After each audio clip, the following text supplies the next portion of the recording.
আসসালামু আলাইকুম ওয়া আগামী 14ই ফেব্রুয়ারি পুরো বাংলাদেশে পালিত হবে শবে বরাত।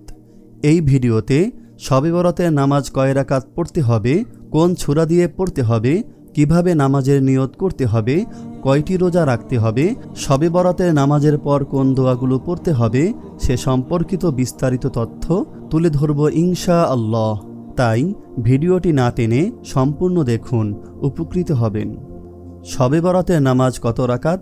সাধারণত শবে বরাতের নামাজ হচ্ছে নফল নামাজ, তাই এই নামাজ আর অন্য নামাজের মাঝে কোনো পার্থক্য নেই।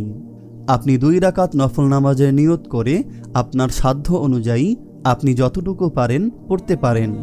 সেক্ষেত্রে 8, 10, 12 রাকাত বা আরও বেশি হতে পারে। শবে বরাতের নামাজের নিয়ত। শবে বরাতের 2 রাকাত নফল নামাজ আদায় করছি আল্লাহু আকবার, অথবা 2 রাকাত নফল নামাজ আদায় করছি আল্লাহু আকবার।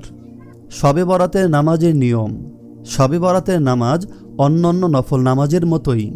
কোনো বিশেষ নিয়ম রাসূল সাল্লাল্লাহু আলাইহি ওয়াসাল্লাম থেকে বর্ণিত হয়নি, তাই স্বাভাবিক নিয়মে 2 রাকাত করে নামাজ পড়তে হবে। প্রতি রাকাতে নির্দিষ্ট সংখ্যক বার সূরা ইখলাস পড়তে হবে এমন কোনো নিয়ম নেই, যে কোনো সূরা পড়া যাবে। আমাদের উচিত অর্থ বুঝে নামাজ পড়া, দীর্ঘ রুকু করা, সেজদাকে দীর্ঘ করা, দোয়া ইস্তিগফার করা, ঘুমাবার দরকার হলে ঘুমানো। এমন যেন না হয় সারা রাতের নফল ইবাদতের ক্লান্তিতে ফজরের ফরজ নামাজ ছুটে যায়। শবে বরাতের রোজা কয়টি? শবে বরাতের পরের দিন একটি নফল রোজা রাখা সুন্নত, যা আপনাকে শবে বরাতের পরের দিন রাখতে হবে।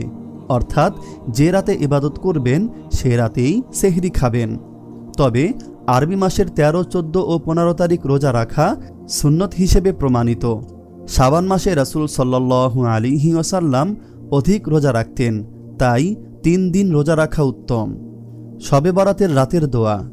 শবে বরাতের নামাজের পর যে কোনো দোয়া করা যেতে পারে।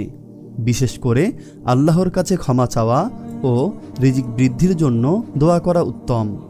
এর সাথে সাথে এই দোয়াটিও পড়তে পারেন, আল্লাহুম্মা গফিরলি যামবি ওয়াসসি'লি ফি দারি ওয়া বারিক লি ফি রিজকি।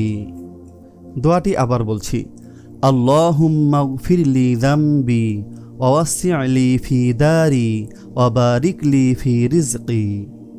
অর্থ, হে আল্লাহ, আমার গুনাহ মাফ করে দাও, আমার জন্য আমার বাসস্থান প্রশস্ত করে দাও এবং আমার রিজিকে বরকত দাও। বেতের নামাজের পর শবে বরাতের নামাজ পড়া যাবে কি? হ্যাঁ, তবে উত্তম হল শবে বরাতের আমল শেষ করে শেষে বেতের নামাজ আদায় করা। সতর্কতা, শবে বরাতের নফল ইবাদত করতে গিয়ে ফরজ নামাজ যেন ছুটে না যায়। শবে বরাতের এই বরকতময় রাতে ইবাদতের মাধ্যমে আল্লাহর সন্তুষ্টি অর্জন করার চেষ্টা করুন। আল্লাহ তাআলা আমাদের সবাইকে শবে বরাতের রাতের পরিপূর্ণ বরকত দান করুন, মনের আশা পূরণ করুন, আমিন।